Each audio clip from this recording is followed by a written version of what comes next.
Cijenjeni gledalci, dobrodošli. Kao što je svima vama poznato, Bosna i Hercegovina je država sa izrazito bogatom historijom. Nažalost, u mnogo navrata tu historiju su obilježili sukobi, ratovi, stradanja i genocidi. Jedno od takvih jeste u periodu od 1992. do 1995. godine, kada je na našu državu izvršena agresija.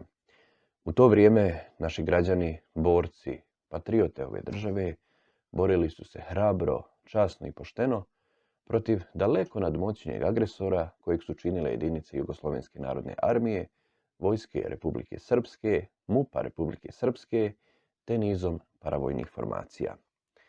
Borimo se i danas. Borimo se istinom i činjenicama.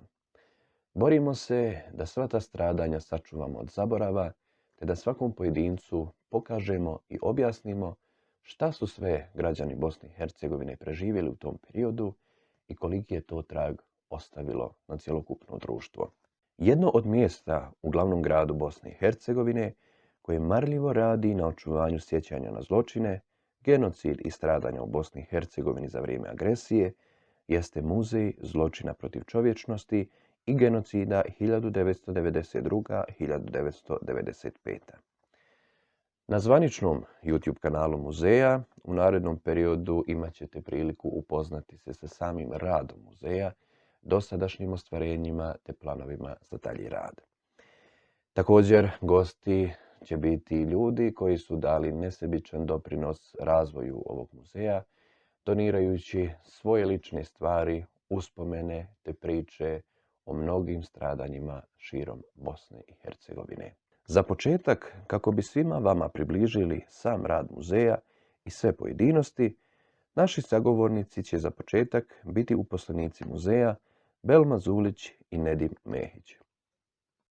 Kao što je naravno poznato da dame imaju prednost, naš današnji razgovor ćemo započeti sa uposlenicom Muzeja zločina protiv čovječnosti i genocida 1992-1995. Belmom Zulić. Belma, dobro nam došla. Dobar dan, bolje vas našla. Dobrodošli u Muzej zločina protiv čovječnosti i genocida u Sarajevu. Ti si uposlenica Muzeja zločina protiv čovječnosti i genocida 1992-1995. Možeš li gledaocima dati neke malo detaljnije informacije oko nastanka samog muzeja i njegovog rada? Ja sam Belma Zulić, kustos muzeja i drago mi je što imam priliku da nas uputim u naš muzej, njegov sadržaj, njegovu misiju i značaj. Vaše prvo pitanje je u suštini bilo vezano za to kako je nastao muzej. Muzej je osnovan 2016. godine s tom ambicijom, trudom i radom pojedinaca koji su smatrali da je vrlo važno za našu državu imati ovakav muzej koji će svoj sadržaj posvetiti upravo onima koji su žrtve rata i agresije na Bosnu i Hercegovinu. Uzmimo sada situaciju da sam ja odlučio posjetiti ovaj muzej. Možeš li nam dakle reći o kakvoj postavci ovdje riječ, te šta ja kao posjetilac muzeja mogu zapravo vidjeti? Ono što svaki posjetilac može vidjeti u našem muzeju je upravo jedinstvena postavka koja se bazira na ličnim pričama pojedinaca koji su naravno željeli da podijele svoju priču sa ostatkom svijeta i samim tim pomogli nama kao onima koji se bavimo ovom muzejskom djelatnošću da tu misiju očuvanja kulture sjećanja i ispunimo. Dakle, naš cilj je da pažnju posvetimo upravo ličnim pričama i da ljudi budu nešto više od statistike i pukih brojki, već da kažemo, pošaljemo poruku cijelom svijetu da je svaki pojedinačni život jako važan. Dakle, u ovom muzeju ćete naći lične priče, predmete, fotografije, videe, dokumentarce iz perioda agresije na Bosnu i Hercegovinu i ovaj muzej, odnosno postavka, obuhvata cijelu Bosnu i Hercegovinu. Dakle, također se naravno stavlja akcenat i na Srebrenicu i na genocid u Srebrenici, ali je svaka regija Bosne i Hercegovine obuhvaćena u ovom muzeju. Također, postavka se još uvijek širi, konstantno radimo na tome, kontaktiramo ljude, Također ih posjećujemo, ljudi kontaktiraju nas i uvijek prikupljamo nove priče i nove eksponate. Primijetio sam na određenim turističkim web stranicama, dakle, da ovaj vaš muzej, prema ocjenama i komentarima turista, da je najposjećeniji muzej u Sarajevu. Dakle, to zapravo mnogo govori o vama. Otprilike imate li neke podatke koliko godišnje posjetilaca dođe u ovaj muzej? Dakle, što se tiče upravo komentara i ocjena turista, prema aplikaciji, odnosno prema platformi TripAdvisor, mi smo jedan od najposjećenijih muzeja u Bosni i Hercegovini i prve atrakcije grada Sarajeva i Mostara. U suštini, upravo ti komentari i ocjene koje ostavljaju naši posjetioci, a oni su većinom iz različitih dijelova svijeta, iz inostranstva, dakle od Europe, Južne Amerike, Sjeverne Amerike, Australije, Azije, Afrike, dakle iz svih dijelova svijeta imamo posjetioce. I upravo njihove ocjene i komentari su nešto što potvrđuje našu misiju, da je ona uspješna i da posao koji radimo je vrlo značajan i predstavlja, da kažemo, nešto više od same muzejske izložbe. Dakle, ovaj muzej je nešto više od običnog muzeja, jer ima upravo za cilj da ne samo očuva sjećanje na žrtve agresije na Bosnu i Hercegovinu, već da edukuje o agresiji, da upravo iz prošlosti naučimo o tome kako je važno boriti se za mir i za bolju budućnost. Dok sam obilazio muzej, primijetio sam da imate jednu sobu koja je doslovno svaki milimetar prekrivena porukicama, komentarima, bilješkama i slično. Možeš nam reći o čemu je tu zapravo riječ? U našem muzeju imamo, ajde da kažemo, jednu prostoriju koja je posvećena upravo posjetiocima našeg muzeja i nju zovemo soba sa porukicama jer u njoj imamo različite papire, ukrasne, sticky notes, sve ono što može poslužiti da neki od posjetilaca napiše svoju poruku. I zaista je prepuna i svakim danom imamo sve više i više jako lijepih poruka i razumijevanja i empatije i humanosti koje pokazuju ne samo da su ljudi, ajde da kažemo, naučili nešto iz našeg muzeja, da ne kažem zadovoljni kvalitetom i sadržajem našeg muzeja, već da je postavka probudila u njima nešto više, da je probudila u njima osjećaj empatije, da je probudila u njima osjećaj za slobodu, za razumijevanje, da jednostavno je pokazala koliko je u suštini borba našeg naroda bila hrabra i koliko je važno da svi danas širimo mir i zajedništvo, a ne mržnju i rat i sukobe. Vratimo se sada malo na tematiku o kojoj muzej govori. Dakle, zločini koji su se desili za vrijeme agresije na Bosnu i Hercegovinu i genocid su nešto što će vječno ostaviti traga na Bosnu i Hercegovinu, na žrtve rata i dakle na cjelokupno društvo. Osim toga što ove stvari trebaju da se čuvaju od zaborava, o njima bi se trebalo i učiti. Sada, kada dolazimo do tog pojma učiti, možemo primijetiti dakle, da je u sklopu obrazovnog sistema u Bosni i Hercegovini, odnosno u sklopu udžbenika koji se koriste u obrazovanju, zapravo jako malo rečeno i izdvojeno gradiva generalno o periodu 92-95, a posebice dakle, o zločinima, stradanja i genocidu. Da li ti kao mlada osoba smatraš da obrazovni sistem u Bosni i Hercegovini treba dodatno posvetiti pažnju ovoj tematici i ako da, zapravo na koji način? Vaše pitanje vezano za, hajde da kažemo, nastavni plan i program i uopšte obrazovanje i učenje djece o ovoj tematici agresije na Bosnu i Hercegovinu je nešto što je u suštini još uvijek aktualno. Mi kao država i kao sistem zaista mislim da treba da radimo još uvijek na tome, da se pažnja ovim temama ne posvećuje u dovoljnoj mjeri ukoliko bi trebalo. Zaista mi imamo nekako običaj da se ovakvim temama i da se agresiji na Bosnu i Hercegovinu posvećujemo kad su u pitanju važni datumi, godišnjice, statistika, brojevi, da se prepiremo oko tih nekih, ajde da kažemo statističkih podataka, a da ne ulazimo u suštinu problema i posljedica agresije na Bosnu i Hercegovinu i njenih uzroka I mislim da tu naši muzeji i naše postavke mogu itekako pomoći i da je važno da profesori historije, koji su i moje kolege, da posvete pažnju i van nastavnim aktivnostima, da upotpune nastavni plan i program koji nedovoljno posvećuje pažnju ovoj tematici, tako da eto, to bi u suštini bilo nešto što je potrebno uraditi da bi se pomirili i svi narativi i paralelne historije koje se javljaju vezane za agresiju na Bosnu i Hercegovinu, da bi se istorijske činjenice sačuvale i da bi se one poštovale. Eto, to je što se tiče u suštini nečega što bih ja savjetovala i što bi trebalo u suštini promijeniti u našem nastavnom planu i programu. Ovom prilikom pozivam sve da posjete naše muzeje, ne samo ovaj muzej zločina protiv čovječnosti i genocida, već i muzej koji se tiče žrtava rata i genocida u Mostaru i muzej Život u Sarajevu pod opsadom, koji također svojim sadržajem na jedinstven način prikazuju lične priče i događaje za vrijeme agresije na Bosnu i Hercegovinu i opsade grada Sarajeva. Hvala vam i dobrodošli u naše muzeje. Naša misija je konstantna. Mi uvijek radimo na tome, na kulturi sjećanja, na edukaciji, tako da su svi oni koji žele i podijeliti svoju priču i žele se edukovati jako dobrodošli u naše muzeje. Mi smo tu da vam pomognemo i da vas uputimo u sve što vas interesuje. Hvala vam najljepša i prijatno.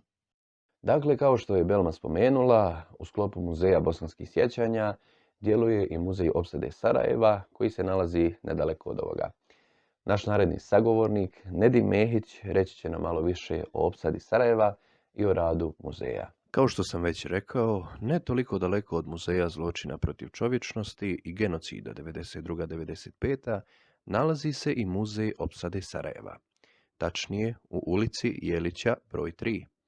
Ovaj muzej je nešto mlađi od prethodnog jer nije otvoren tako davno. Na samom ulazu u muzej očekuje nas naš sljedeći sagovornik, ujedno i uposlenik muzeja, Nedim Mehić. Kao naš današnji domaćin, možeš li nam nešto onako reći više o sebi i svom angažmanu u sklopu muzeja, te šta sve možemo vidjeti prilikom posjete? Ja sam Nedim Mehić, zaposlenik Bosanskih muzeja sjećanja na poziciji kustosa u Muzeju Život pod opsadom u Sarajevu. Kao što sam naziv kaže, možemo vidjeti kakav je bio život pod opsadom, odnosno preživljavanje pod opsadom, predmete koji su tu bili, koji su bitni za preživljavanje i kako se borio narod Sarajeva. Iako je muzej otvoren prije 1 godine, bilježi veliki broj turista iz raznih zemalja. Koje su otprilike onako prve impresije turista samim Sarajevom, a posebno muzejom opsade? Muzej je otvoren na godišnjicu početka opsade Sarajeva, 5. aprila prošle godine, znači muzej još nije navršio ni svoju prvu godišnjicu, uskoro ćemo obilježiti. Muzej ima jako dobru posjećenost, kako domaćih posjetilaca, naših ljudi iz dijaspore. Želi da se podsjeti, da obiđu, da vide kako je, čak da ispričaju svoju priču. Dolazi nam organizovane škole, da se njegovi kultura sjećanja u školama, na nastavi, sekcije nam dolaze, a imamo jako zadovoljavajuću posjedu i stranih turista koji su stavili Sarajevo na svoju mapu glavnih turističkih destinacija, a i sam muzej stavljaju na mapu onoga što treba posjetiti u Sarajevu kako bi saznali, doživjeli, vidjeli šta je bilo u Sarajevu, šta se dešavalo, kako se narod borio i kako je uspjelo Sarajevo i narod, kako su građani Sarajeva uspjeli da prežive. Jako su zadovoljni Sarajevom, muzejima u Sarajevu, mjestima koja treba posjetiti. Posebno izdvojili ovaj muzej, Život pod opsadom u Sarajevu, muzej zločina protiv čovječnosti i genocida u Sarajevu, koji su im na vrhu mjesta koja trebaju posjetiti, plus zadovoljni su hranom u Sarajevu, ljudima, gostoprimstvom, da je sve toplo ovdje, da su izrazito zadovoljni i da im je lijepo u Sarajevu. Obilazeći muzej, primijetio sam da je dosta predmeta donirano od ljudi koji su živjeli za vrijeme opsade unutar Sarajeva. Kakve su njihove priče, kakvi su njihovi utisci? Da li se dovoljno govori o samoj opsadi Sarajeva generalno u javnosti? Muzej, kao što sam naziv kaže, život pod opsadom u Sarajevu, njeguje život ljudi koji su bili tu, borili se,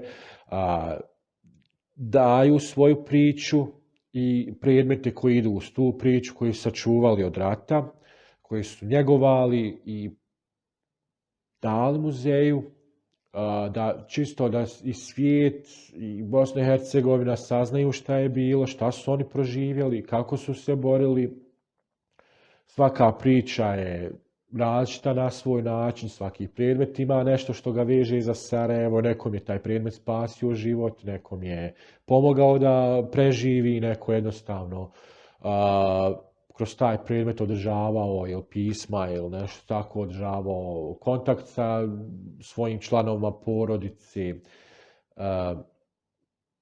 posjetioci, odnosno ljudi koji su građani koji su donirali svoje priče i predmete i sami govore da su počeli zaboravljati, da su im sugrađani počeli zaboravljati, ne prenosi se dalje na djecu šta se dešavalo, nedovoljno se priča o tome, tako da su jako sretni i zadovoljni što postoji muzej, koliko god to tužno bilo, ali ta priča se mora prenijeti i pokazati svijetu kako je bilo u Sarajevu, kako se narod borio i kako je preživio i kako je grad Sarajevo uspjelo da preživi. Zanima me tvoje mišljenje. Da li su građani Bosne i Hercegovine danas dovoljno upućeni u sva dešavanja u opkoljenom Sarajevu, o svim stradanjima i naravno o svakodnevnom životu građana u tim uslovima i u tom vremenskom periodu? Građani naše države, nažalost, da li zbog i političke situacije, da li i škola, kako se jednostavno ne tretira se dovoljno posljednji rat, agresija na Bosnu i Hercegovinu, opsada Sarajeva, opsada Mostara, Goražda, stradanja po istočnoj Bosni, genocid, jednostavno se ne tretira dovoljno kroz nastavni plan i program na fakultetima, ne priča se dovoljno o tome, ne prenosi se znanje, sjećanje, moramo više uložiti da se njeguje kultura sjećanja. Jedan veliki pomak je i ovaj muzej, veliki pomak treba biti da ljudi jednostavno se otvore, da ne drže to u sebi, da ispričaju svoju priču i mi ih pozivamo ovim putem da ispričaju svoju priču, ako imaju koje predmete, da su sačuvali, njegovali, da ih doniraju uz priču, samo da se nastavi, da se njeguje kultura sjećanja, kako bi što više ljudi znalo i shvatilo kroz šta se ovdje prolazilo. Našeg sagovornika Nedima upitali smo šta turiste obično najviše interesuje, odnosno šta najviše privuče njihovu pažnju. Kada nam dolaze strani turisti, jednostavno žele da vide gdje se šta dešavalo u Sarajevu, na mapi da im se objasni gdje je šta bilo, kuda su išle linije opsade, šta su sarajevske ruže, gdje su bili masakri, posebno interesuje gdje je masakr bio na Markalama, kako se to desilo, kako se odigralo, mora im se pokazati, objasniti, sreća u nesreći što je muzej blizu tog mjesta. Uvijek im se kaže da postoji ruža na mjestu, sarajevska ruža na mjestu Markala, masakra, odu da obiđu, da vide, treba im se objasniti šta su sarajevske ruže, kako su nastale, tako da su jako zainteresovani, jako ih interesuje kako se šta desilo, kako se kultura sjećanja održava u Sarajevu i kako narod njeguje ta mjesta stradanja i spomenike.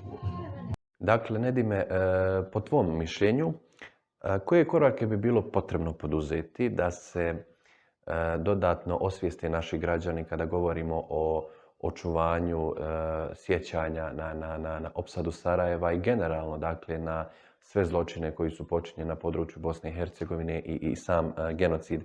Smatraš, dakle, da li je potrebno toj tematici dati više medijskog prostora, da li izvršiti određene reforme kada govorimo o školstvu ili na neki drugi način? Kao što sam već rekao, kultura sjećanja se mora više tretirati u nastavnim planovima programa, mora se reforma, da učenici uče šta se dešavalo, kako se rat ugrijao, kako je bila agresija na Bosnu i Hercegovinu, genocid, da se zna tačno, egzaktni podaci, presude, sve to postoji, da se prenosi, da se kaže, da u svakom trenutku učenici znaju šta je bilo, kako je bilo, da jednostavno mogu prenositi dalje, da se turistima može bilo koga da zaustave na ulici, da može im se reći šta je bilo, gdje je bilo, broj dana koji je bio Sarajevo u opsadi, koliko je ljudi stradalo, koliko je djece, nažalost, ubijeno, koliko je patnje bilo, gdje su mjesta zločina, gdje su ti masakri se desili.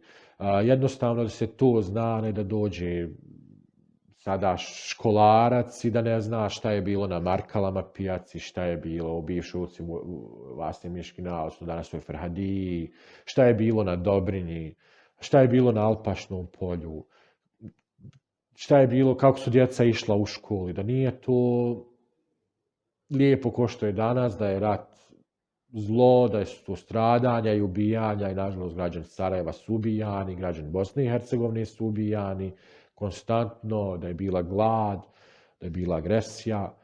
To se jednostavno mora se neka reforma, mora se i medijski više to pratiti, snimati se i dokumentarni filmovi, pojačati to, samo da se zna i da se ne zaboravi. Nažalost, zaboravljamo, gube se sjećanja, gube se predmeti, gube se dokazi. Građani Bosne i Hercegovine, građani Sarajeva moraju više na tom i političari, naravno, poraditi. Hvala vam. Dragi gledalci, ukoliko želite vidjeti, čuti ili osjetiti kakav je život bio za vrijeme agresije na Bosnu i Hercegovinu, koji su se zločini dešavali i u kojim razmjerama, pa čak i ako želite neku svoju uspomenu, priču i svjedočenje da ostavite kao pomen na one vaše najteže ratne dane, posjetite ova dva muzeja. Ovim završavamo naš prvi video, a detaljnije informacije o adresama muzeja te njihovom radnom vremenu možete naći u opisu ovog videa. Hvala vam puno i doviđenja.